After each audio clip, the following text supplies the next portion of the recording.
Hello guys, welcome back to my channel. Guys, आप लोगों में से कई ने मुझसे पूछा है कि मैंने इतने दिन वीडियो क्यों नहीं डाली। एक्चुअली बात यह है कि जब मैं फाइट फॉर यू एक्सप्लेन कर रही थी तो मेरे फाइट फॉर यू के एपिसोड 4 में एक कॉपीराइट स्ट्राइक आ गई थी और वो वीडियो डिलीट हो गया था।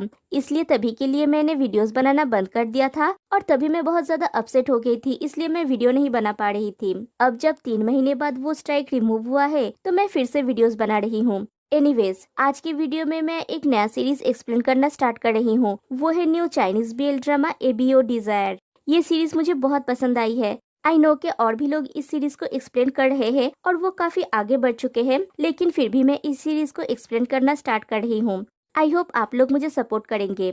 तो ये सीरीज पहला ओमेगा वर्स सीरीज है। तो चलिए एक्सप्लेनेशन स्टार्ट करते हैं।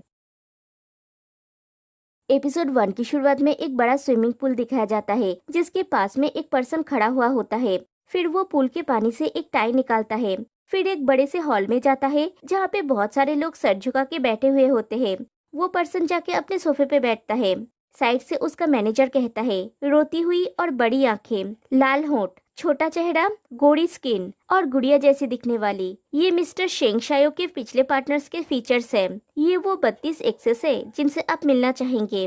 वो पर्सन कहता है, बुरा टेस्ट। उसका मैनेजर कहता है, ऐसा कहा जाता है कि मिस्टर शेंग कभी भी अपने किसी भी एक्स के साथ सीरियस रिलेशनशिप में नहीं थे।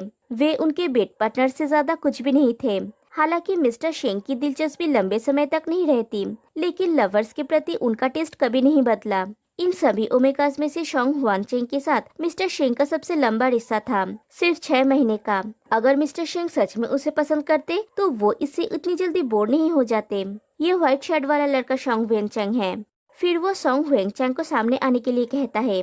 सोंग हुएनचेंग सामने आता है और कहता है, शेंग शायो के साथ उसका बहुत पहले ब्रेकअप हो चुका है, लेकिन उस बैठे हुए इंसान की फेरोमोन से वो वीक होकर गिर जाता है और सोचता है कितना स्ट्रॉन्ग फेरोमोन है, ये आखिर है कौन। तभी वो मैनेजर कहता है, जब मेरे बॉस बोलते हैं तो देश का शाही परिवार भी उनके सामने खड़ा होकर बात करने की हिम्मत नहीं करता। शोंग हुएनचेंग माफी मांगता है और कहता है उसे रूल्स पता नहीं था और अपने मन में सोचता है, ये आदमी सीन ब्लॉकर पहने होने के बावजूद फेरोमोन कैसे रिलीज कर सकता है। इसने मिस्टर शेंग के सारे ओमेगास को क्यों बुलाया है? क्या वो बदला लेने वाले हैं? फिर वो पोलाइटली कहता है, सर, शोयू और मैं काफी पहले अलग हो चुके हैं। अब तक तो वो मेरा नाम भी भूल गया होगा। एक अरसा हो गया मेरा उसके साथ कोई कांटेक्ट नहीं है। वो पर्सन कहता है, शोयू, इतने करीब? तुम 6 महीने तक उसके साथ थे। फिर उसकी जॉ पकड़ के पूछता है, क्या तुम कांप रहे हो? डरो मत, बस बोलो मिस्टर शेंग किस टाइप के ओमेगास को पसंद करते हैं। उसका मैनेजर उसे एक हैंकी देता है हाथ पोंछने के लिए, क्योंकि उसने सोंग हुएनचेंग को छुआ था। वो पर्सन अपने सप्रेसेंट पैच को निकाल देता है और कहता है, 1 घंटा और 6 मिनट्स। उसका मैनेजर कहता है, ये सबसे स्ट्रॉन्ग सप्रेसेंट पैच है, लेकिन मुझे लगता है ये अभी भी आपके लिए इनफ स्ट्रॉन्ग नहीं है। लेकिन डोंट वरी, लैब ने एक इंजेक्टेबल सप्रेसेंट तैयार किया है, वो आपके लिए इफेक्टिव होगा। जैसे ही वो सेफ्टी ट्रायल्स पास कर लेगा वो तैयार हो जाएगा। प्लीज मुझे और 10 दिन टाइम दीजिए। वो पर्सन कहता है, 3 दिन चैंगवू, 3 दिन से ज्यादा नहीं। चैंगवू कहता है, मैं समझ गया। फिर दिखाया जाता है वो न्यूज कि किस तरह दुनिया मेल फीमेल से चेंज होकर ओमेगावर्स बन गया। कहा जा रहा है कि दुनिया तेजी से फैलने वाले एक वायरस के कब्जे में है। ये वायरस खतरनाक तेजी से फैल रहा है। प्राथमिक अनुमानों के अनुसार दुनिया में संक्रमित व्यक्तियों की संख्या 2 बिलियन से ज्यादा हो गया है। इसने ग्लोबल हेल्थ केयर सिस्टम पर भारी दबाव डाला है और बहुत सारे लोग ऑलरेडी मेडिकल रिसोर्सेज की कमी से जूझ रहे हैं। हालांकि शुरुआती लक्षण सामान्य सर्दी जुकाम जैसे होते हैं, लेकिन उसकी गंभीरता काफी ज्यादा होती है। एक बार संक्रमण होने पर वायरस रोगी के डेली लाइफ में गंभीर व्यवधान पैदा कर सकता है। दुनिया के ज्यादातर देशों में मास्क पहनना अनिवार्य हो गया है। संक्रमित लोगों के मौत के अंकों की वृद्धि ने बहुत चिंता पैदा कर दी है। अब ऑफिशियली इस महामारी वायरस को रिसर्च टीम द्वारा Y46 नाम दिया गया है। Y46 रेट्रोवायरस से उत्पन्न महामारी के प्रकोप के जवाब में विशेषज्ञ टीम के द्वारा व्यापक जांच की गई है। रिसर्च से पता चला है कि Y46 वायरस से संक्रमित लोगों में मृत्यु की संभावना बहुत ज्यादा है। AB ब्लड ग्रुप वाले रोगियों के साथ साथ रेयर ब्लड ग्रुप वाले रोगियों की मौत की संभावना 100% है।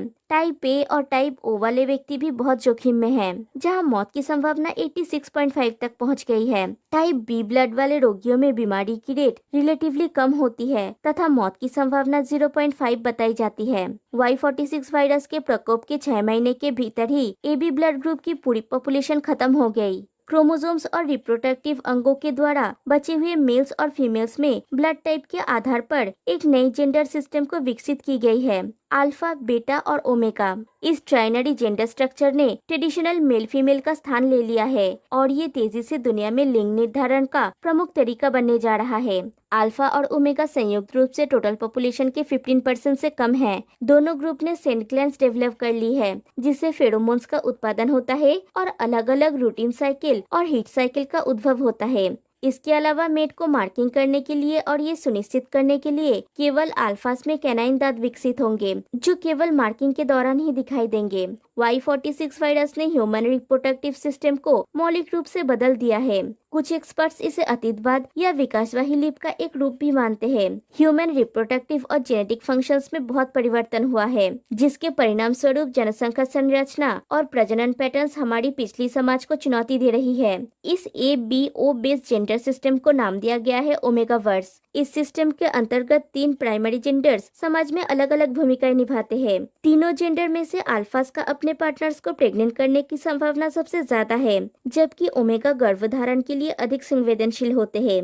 कई लोगों का मानना है कि ये एबीओ बेस्ड सोशल स्ट्रक्चर कई पहलुओं में उल्फ पैक की तरह है। ज्यादातर लोग एस क्लास के अल्फास को ह्यूमैनिटी का शिखर के रूप में स्वीकार करने लगे हैं, जो जेनेटिकली दूसरे जेंडर से सुपीरियर है। हालांकि रिसेंटली साइंटिफिक खोज ने एक दुर्लभ और अनोखी जेंडर की अस्तित्व की पहचान की है जिसे एनिग्मा कहा जाता है।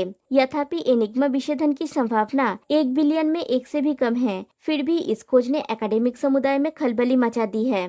फिर दिखाया जाता है कुछ फ्रेंड्स बार में बैठ के बात कर रहे होते हैं, जिनमें से एक फ्रेंड कहता है काफी समय बीत चुका है लेकिन अभी तक सो कॉल्ड बायोलॉजिस्ट ने एबीओ जेंडर सिस्टम के विकास का पता नहीं लगा पाए, ये लोग बेकार है।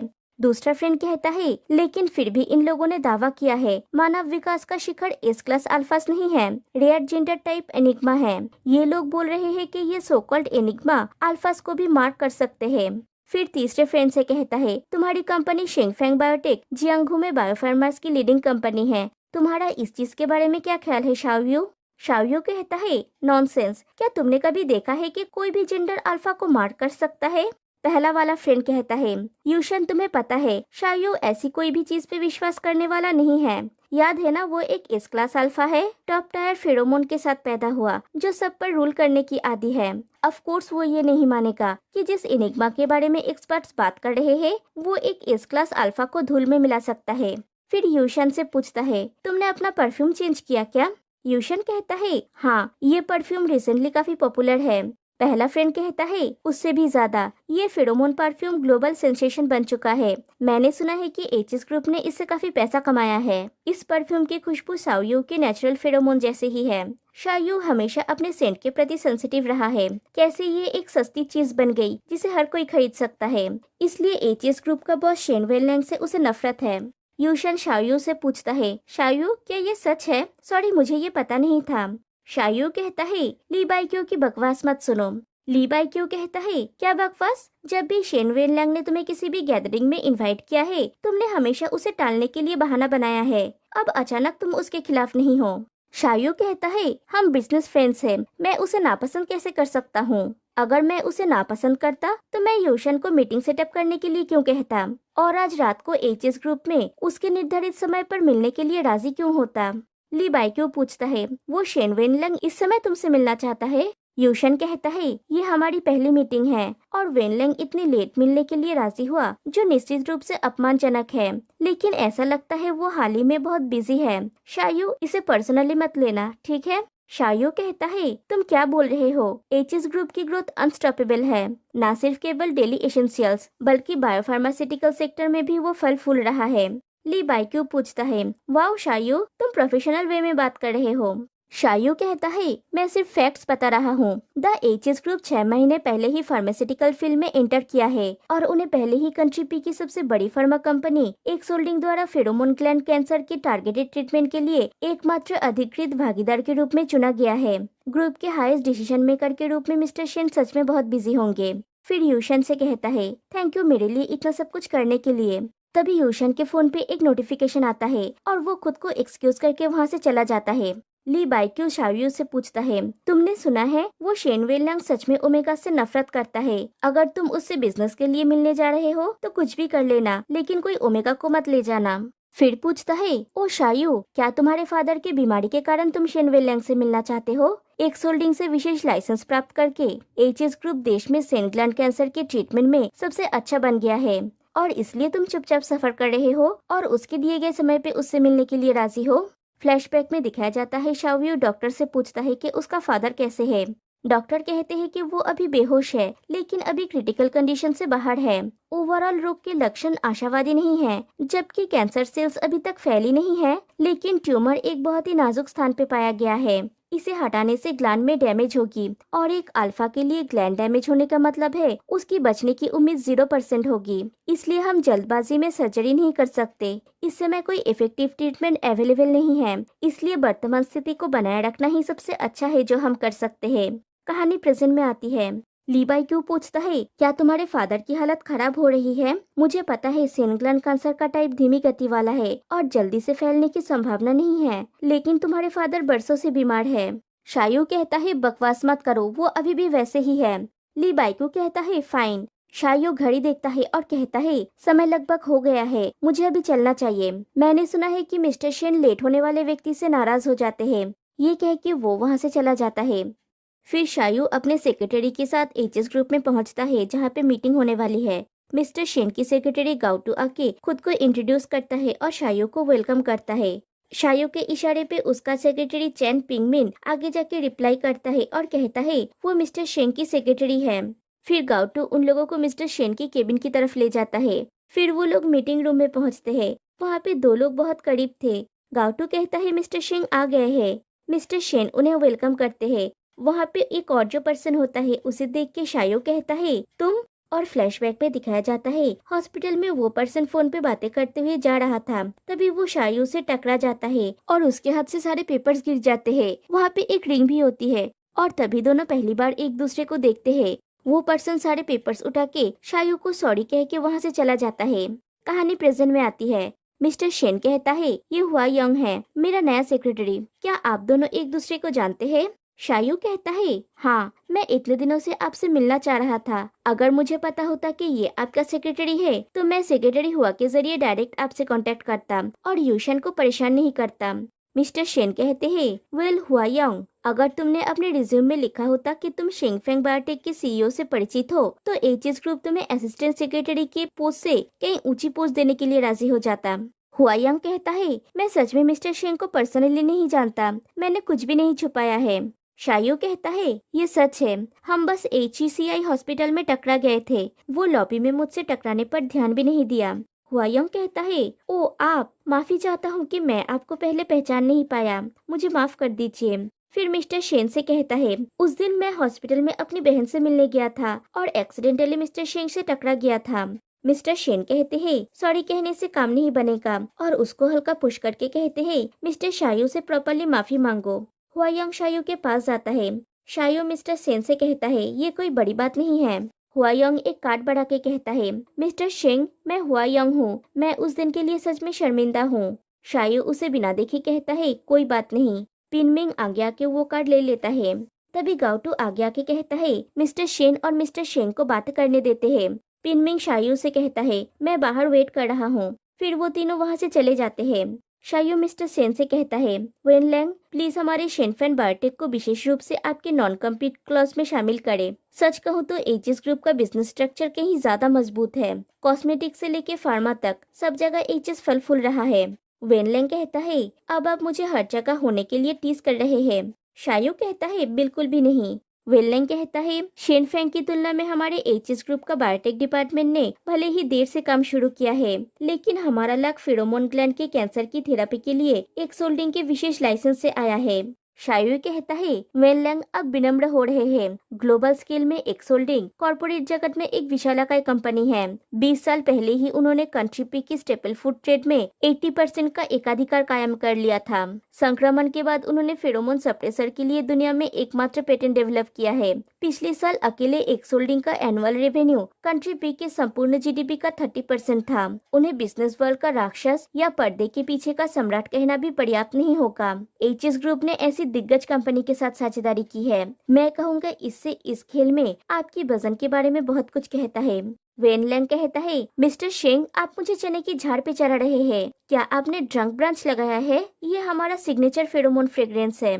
फिर कहता है, मेरी गलती है, मैं भूल गया था कि आप एक एस क्लास अल्फा है। आप हमारी फ्रेग्रेंस का उपयोग नहीं करेंगे। मैंने सुना है कि आपका नेचुरल फेरोमोन हमारी ड्रंक ब्रांच के बहुत करीब है। शायू कहता है, इसका मतलब है कि एचएस और मैं एक ही रास्ते में हैं। क्योंकि हम लकी है तो सीधा मुद्दे पे आते हैं। मैं घुमा फिरा के बात नहीं करूँगा। शैंगफेंग बायोटेक फेरोमोन ग्लैंड कैंसर के टारगेटेड ट्रीटमेंट के लिए काम करने वाले शुरुआती इंस्टीट्यूट में से एक है और आपकी कंपनी द्वारा किए जा रहे रिसर्च में गहरी रुचि रखता है। हम एचएस में 60% इक्विटी शेयर्स में इन्वेस्ट करने में इंटरेस्टेड है। बदले में हमें टारगेटेड थेरेपी में रिसर्च डाटा पर पूरा एक्सेस चाहिए। वेनलेंग कहता है, मिस्टर शेंग, मैंने एचएस ग्रुप को 0 से स्टार्ट किया था और अपने बच्चे की तरह इसे बड़ा किया। मैं इससे डीपली जुड़ा हुआ हूँ। शेयर बेचना या कोर टेक्नोलॉजी को संभालने का विचार मेरे मन में कभी नहीं आया। शायू उसके बात को काटते हुए कहता है, 300 बिलियन। मिस्टर वेनलैंग, मैं स्ट्रेट फॉरवर्ड इंसान हूँ। वेनलैंग कहता है, कोई भी अपने बच्चे को सिर्फ इसलिए नहीं बेचता क्योंकि उसकी कीमत ज्यादा है। तभी शायू ऑफर करता है 350 बिलियन। ज्यादातर लोग सिद्धांत के आधार पर बेचने से इनकार नहीं करते। उन्हें अभी तक कोई ऐसा खरीदार नहीं मिला जो पर्याप्त ईमानदार या पर्याप्त अमीर हो। वेनलैंग कहता है, मैं स्वीकार करता हूँ कि आपका ऑफर बहुत अच्छा है। मैं आपके इंटरेस्ट को अप्रिशिएट करता हूँ, लेकिन मुझे पैसे की कोई कमी नहीं है। आपको निराश करने के लिए मुझे माफ कर देना। शायू कहता है, क्योंकि आपने एचएस ग्रुप की इक्विटी को बेचने से इनकार कर दिया है, इसलिए टारगेटेड थेरेपी को अलग करने पर विचार कीजिए। शेनफेंग क्लिनिकल ट्रायल्स में तेजी लाने के लिए को इन्वेस्ट करेगा और रोगियों की भलाई के लिए इस ट्रीटमेंट को तेजी से मार्केट में ले आएगा। मिस्टर शेन, मैं आपकी दोस्ती को महत्व दूंगा, लेकिन ये इस बात पर निर्भर करता है कि आप शेनफेंग को अपने लायक समझते हैं या नहीं। और अपने मन में सोचता है, ये कमीना शेन, एक बार बस उस टारगेटेड थेरेपी की मुख्य तकनीक पर मैं अपना हाथ रख लूं तो उसे मुझे परेशान करने के लिए एक भी पैसा नहीं दूंगा, यहाँ तक कि 350 बक्स भी नहीं। वेनलैंग कहता है, मुझे लगता है कि पहली मुलाकात से ही हम पुराने दोस्त की तरह जुड़ गए हैं। मुझे कोई संदेह नहीं है कि हम करीब आ जाएंगे, लेकिन शायद इस समय हम कोलैबोरेशन नहीं कर सकते। शायू पूछता है, तो क्या एचएस ग्रुप शेनफेंग बायोटेक को छोटा मानता है? वेनलैंग कहता है, नहीं, ये बस इतना है कि हमारा टारगेटेड थेरेपी पेटेंट लाइसेंस हमारे सर का ताज है। हालांकि मैं आपकी दोस्ती की वैल्यू करता हूँ, लेकिन मैं इस बात को साबित करने के लिए अपनी कंपनी की नींव को नहीं गिरा सकता। शायू कहता है, ऐसा लगता है कि हमारे बीच की संबंध अभी तक पर्याप्त नहीं है। ऐसी स्थिति में मैं और नहीं रुकूंगा। बाकी बातें किसी और दिन के लिए छोड़ देते हैं। फिर शायू बाहर आता है तो देखता है वहाँ पे हुआयोंग फोन पे किसी से बात कर रहा है कि मैं सर्जरी के पैसे किसी तरह से जुगाड़ कर लूंगा। मुझे समझने के लिए शुक्रिया। कॉल कट करने के बाद हुआ पीछे मुड़ता है तो देखता है वहाँ पे शायू खड़ा है। वो शायू के पास जाने लगता है तो शायू अपने कार में बैठ के चला जाता है। शायू चले जाने के बाद गाउटू हुआ से पूछता है, तुम अभी तक यहाँ पे क्या कर रहे हो? हुआयोंग कहता है, एक कॉल था। गाउटू पूछता है, तुम कहाँ पे रहते हो सेक्रेटरी हुआ? फिर कहता है, गलत मत समझना, लेकिन शायद तुम्हें पता नहीं है कि रात 9 बजे के बाद काम करने वाले कर्मचारियों को टैक्सी का किराया मिलता है, लेकिन तुम अभी तक एक इंटर्न हो, राइट? अगर ये मेरे रास्ते में है तो मैं तुम्हारे साथ कैब शेयर कर सकता हूँ। और हुआयोंग उसे अपना एड्रेस बताता है। फिर दोनों कैब में जा रहे होते हैं। गाउटू कहता है, सॉरी, मैंने अभी अभी लॉबी में सुना, क्या तुम्हारे फैमिली का भी कोई एचईसीआई हॉस्पिटल में एडमिट है? वहाँ की सुविधाएं आउटडेटेड हो सकता है, लेकिन वहाँ की मेडिकल सप्लाईज और इक्विपमेंट बेस्ट है। हुआयोंग कहता है, वो तो है। गाउटू कहता है, मेरी बहन बरसों से उस हॉस्पिटल में एडमिट है और हम अभी उसकी सर्जरी का वेट कर रहे हैं, इसलिए मैं समझ सकता हूँ कि तुम कैसे फील कर रहे हो। तभी हुआयोंग को एक कॉल आता है। गाउटू सोचता है, तुमने तो कहा था कि तुम ओमेगा से नफरत करते हो। कॉल में बात हो जाने के बाद हुआयोंग कहता है, सेक्रेटरी गाओ, आप एक बेटा है ना? मैंने एचआर से सुना है आप और मिस्टर शेन हाई स्कूल में क्लासमेट्स थे। आप बहुत सालों से उनके लिए काम कर रहे हैं। उनके साथ काम करना जरूर बहुत डिफिकल्ट होगा। गाउटू कहता है, नहीं नहीं, मिस्टर शेन एक बहुत अच्छे बॉस है। उनका स्टैंडर्ड हाई है, लेकिन कभी अपने एम्प्लॉयज के प्रति अनरिजनेबल नहीं रहे। हमारे स्कूल के दिनों से ही मिस्टर शेन ओमेगा से बहुत कम मिलते थे। तुम पहला ओमेगा हो जिसके साथ वो काम कर रहे हैं। हुआयोंग कहता है, मैंने पहले दिन ही सुना था मिस्टर शेन ओमेगास को नापसंद करते हैं। गाओटू पूछता है, क्या उन्होंने खुद तुम्हें ये कहा? हुआयोंग कहता है, सेक्रेटरी क्वीन ने बताया था। गाओटू कहता है, आई सी, अगर काम की जगह पे तुम्हें मेरी कोई भी मदद चाहिए होगी तो मुझे बस एक बार बताना। हुआयोंग थैंक यू कहता है। बात करते करते हुआयोंग का डेस्टिनेशन आ जाता है। हुआयोंग कैब से उतर के चले जाने के बाद गाओटू की तबीयत खराब होने लगती है। वो अपना इनहेलर लेता है, लेकिन उसकी दवाई खत्म हो गई है।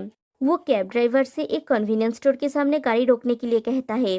ड्राइवर ऐसा ही करता है। स्टोर में गाउटू अपनी दवाई ले रहा है तो स्टोर का स्टाफ कहती है, सर ये सारी सप्लीसेंट सिर्फ इमरजेंसी यूज के लिए है, सिर्फ हीट पीरियड के दौरान। ज्यादा समय तक लेने से फेरोमोन इम्बैलेंस हो सकता है, जैसे कि चक्कर आना, माइग्रेशन, यहाँ तक कि जानलेवा भी हो सकता है। सुरक्षा कारणों से पेन किलर्स और सप्लीसेंट एक साथ नहीं लेनी चाहिए। गाउटू कहता है, लेकिन मैं एक बेटा हूँ, पेन किलर मेरे हेडेक के लिए है और सप्लीसेंट मेरे फ्रेंड के लिए। सेल्स गर्ल कहती है, ठीक है, और सप्लीसेंट लेने का तरीका बताने लगती है। तो गाउटू सोचता है, तुम्हें मुझे ये एक्सप्लेन करने की जरूरत नहीं है, मैं प्रैक्टिकली इसमें एक्सपर्ट हूँ। फिर वो कैब में आके बैठता है और दवाई पीता है। उसके फेरोमोन्स लीक होने लगते हैं। वो किसी तरह लड़खड़ाते हुए घर पहुँचता है और बेहोश हो जाता है। नेक्स्ट डे मॉर्निंग वेनलैंग को कोई और सेक्रेटरी रिपोर्ट करता है तो वेनलैंग पूछता है, गाउटू कहाँ है? वो सेक्रेटरी कहता है, सेक्रेटरी गाउ ने लास्ट मिनट छुट्टी के लिए अप्लाई किया। वेनलैंग पूछता है, मैंने कहा था ना कि गाउटू से संबंधित कोई भी बात सीधा मुझे बताई जानी चाहिए। सेक्रेटरी कहता है, माफ करना, मैं आपको बताने वाला था लेकिन आप मीटिंग में थे। वेनलैंग पूछता है, छुट्टी लेने का कारण क्या है? सेक्रेटरी कहता है, उन्होंने कहा कि उन्हें अपने पार्टनर के साथ हीट पीरियड के दौरान रहना होगा। वेनलैंग कहता है, मुझे याद है कि सेक्रेटरी गाउ अनमैरिड है।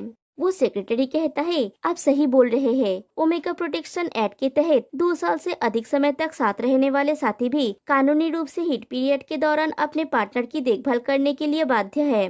वेनलैंग कहता है, समझ गया। उसके बाद वो सेक्रेटरी केबिन से चला जाता है। गाउटू अपने रूम में सोया हुआ है। उसे बचपन की बातें याद आती है। उसका फादर उसकी माँ से जुआ खेलने के लिए पैसे मांगता है तो उसकी माँ कहती है, सब कुछ तो जुए में हार चुके हो, कुछ भी बचा नहीं है। जब उसके फादर को पैसा नहीं मिलता तो वो चिल्लाने लगते हैं। गाउटू आके अपनी माँ को प्रोटेक्ट करने लगता है। उसका फादर कहता है, तुम ओमेगा हो, एटलीस्ट तुम कुछ तो काम के हो। तुमने मुझे एक बेकार बेटा लड़का और एक बीमार अल्फा बेटी दी है। मैं वापस आऊंगा, अगर मुझे पैसे नहीं मिले तो देखना मैं क्या करूंगा। और वहाँ से चला जाता है। गाउटू अपने मॉम से कहता है, मॉम मुझे पता चला कि मैं बेटा नहीं हूँ। उसकी मॉम उसे चुप करा देती है और कहती है, नहीं, तुम्हें बस एस्थमा है, तुम बस एक ओमेगा की तरह दिखते हो। मॉम को जाना होगा, मेरी बात सुनो, तुम्हें कभी किसी को ये पता नहीं लगने देना है कि तुम ओमेगा हो। ये एक इनहेलर सप्रेसेंट है, मैंने पहले ही पैकेजिंग फाड़ दी है। अगर कोई पूछे तो ये कह देना कि ये तुम्हारे एस्थमा के लिए है। तुम्हें इसे रोज यूज करना होगा। कभी भी किसी को अपनी फेरोमोन का सेंट महसूस करने मत देना, समझ गए? गाउटू अपनी मॉम को प्रॉमिस करता है कि वो हमेशा इसे एक सीक्रेट रखेगा कि वो एक ओमेगा है। कहानी प्रेजेंट में आती है। गाउटू की फोन रिंग होती है। गाउटू कॉल पिक करता है तो वो सेक्रेटरी कहता है, फाइनली कॉल उठा लिया। आपको डिस्टर्ब करने के लिए सॉरी, लेकिन बात जरूरी है। पिछले हफ्ते मैंने आपको जो एनक्रिप्टेड हार्ड डिस्क दिया था, आपके पास वो अभी भी है, राइट? गाउटू कहता है, हाँ मेरे पास है। सेक्रेटरी जनरल कहता है, मंडे की मीटिंग में वो सभी रिपोर्ट्स और डाटाबेस चाहिए जो उस ड्राइव में है। अभी सेक्रेटरी हुआ उस मीटिंग को हैंडल कर रहे हैं। क्या मैं उन्हें आपके पास भेजूं उसे लेने के लिए, या फिर आप उसे डिलीवर कर सकते हैं? गाउटू सोचता है, मेरा अपार्टमेंट अभी फेरोमोन से भरा हुआ है, किसी को आने के लिए कहना अनुचित होगा। और कहता है, मैं डिलीवरी कर दूंगा। सेक्रेटरी जनरल थैंक यू कहता है। फिर पूछता है, आपके ओमेगा को हीट के दौरान अकेला छोड़ना, क्या आप श्योर है कि ये उचित है? गाउटू कहता है, छोटा सा एब्सेंस मैनेजेबल हो जाएगा। सेक्रेटरी जनरल कहता है, ठीक है, और कल कट कर देता है। फिर गाउटू अपना टेम्परेचर चेक करता है और देखता है अभी फीवर नहीं है। उसे लगता है कि उसका हीट साइकिल ओवर हो गया है। एक क्विक डिलीवरी वो कर सकता है। फिर वो नहाने जाता है और नहाते हुए डॉक्टर की बात सोचता है। डॉक्टर ने उसे कहा था कि लगातार क्रॉनिक सप्लीमेंट लेने से उसके सेंट ग्लैंड को बहुत नुकसान पहुंचा है और वर्तमान स्थिति को देखते हुए उसे सप्लीमेंट लेना पूरी तरह अवॉइड करना चाहिए, स्पेशली इंजेक्शन वाला। और नेक्स्ट हीट पीरियड के दौरान उसे हॉस्पिटल में भर्ती होना चाहिए। गाउटू ने कहा था, मैं भर्ती नहीं हो सकता। डॉक्टर ने कहा था, तो फिर एटलीस्ट मेडिकल लीव लीजिए। गाउटू ने पूछा था, डॉक्टर अगर मैं सेंट लीकेज का रिस्क नहीं ले सकता तो क्या इसका कोई ऑल्टरनेटिव मौजूद है? सिर्फ मेरी सिस्टर को पता है कि मैं ओमेगा हूँ। सप्रेसेंट पैचेस इनफ शक्तिशाली नहीं है। डॉक्टर कहता है, मिस्टर गाओ, मैंने बरसों तक आपका इलाज किया है। सच कहूँ तो आपको थेरापिस्ट की जरूरत है। ऐसा लगता है कि आपका एक ओमेगा के रूप में अपनी पहचान के प्रति गहरी रिजेक्शन की भावना है। क्या ये आपकी पार्टनर की वजह से है? क्या वो आपके सेंट को नापसंद करते हैं? सॉरी, लेकिन आप जिस परिमाण सप्रेसेंट यूज करते हैं वो काफी ज्यादा है। डेली इतनी भारी मात्रा में सप्रेसेंट इनहेल करने से ये आपकी बॉडी पर गंभीर दबाव डालता है। साथ ही अगर मेरी धारणा सही है तो आपके पार्टनर का बिहेवियर वास्तव में अब्यूसिव है। काउटू कहता है, ऐसी कोई बात नहीं है, मैं सिंगल हूँ। डॉक्टर कहता है, तो फिर ये और भी चिंताजनक है। एक अनमेटेड ओमेगा के लिए जो प्रेग्नेंट भी नहीं है, फ्रिक्वेंटली सप्रेसेंट यूज करना बहुत ही रिस्की है। ये हार्मोनल अस्थिरता को ट्रिगर कर सकता है और ज्यादातर केसेस में ये जानलेवा भी हो सकता है। और अपने हीट के दौरान इंजेक्टेबल सप्रेसेंट लेना असहनीय हो जाता है। क्या इससे दर्द नहीं होता? गाउटू कहता है, मैं पेन किलर्स लेता हूँ। डॉक्टर गुस्सा हो जाता है और कहता है, मेडिकल एडवाइस को इग्नोर करके सप्रेसेंट लेना वैसे ही गलत था, लेकिन हीट के दौरान सप्रेसेंट इंजेक्ट करना और पेन किलर्स लेना, क्या तुम खुद को मारना चाहते हो? फिर गाउटू रेडी होकर सप्रेसेंट लेता है। फिर वो उस डिवाइस को देने के लिए हुआयोंग के दिए हुए एड्रेस पे जाने लगता है। रास्ते में उसकी तबीयत खराब होने लगती है, लेकिन वो फिर भी उस एड्रेस पे जाता है। वो चेक करता है कि उसकी सेंट लीक तो नहीं हो रहा। वो सोचता है कि इंजेक्ट करने वाला सप्रेसेंट लेना चाहिए था। फिर वो डोर पे नॉक करता है। हुआ डोर ओपन करता है तो गाउटू देखता है अंदर हुआ के साथ वेनलैंग भी मौजूद है। और यहाँ पे एपिसोड 1 एंड हो जाती है। तो गाइस, आज के लिए बस इतना ही। एपिसोड 2 लेकर मैं बहुत जल्दी आऊंगी। तो फिर मिलते हैं नेक्स्ट वीडियो में, तब तक के लिए बाय बाय।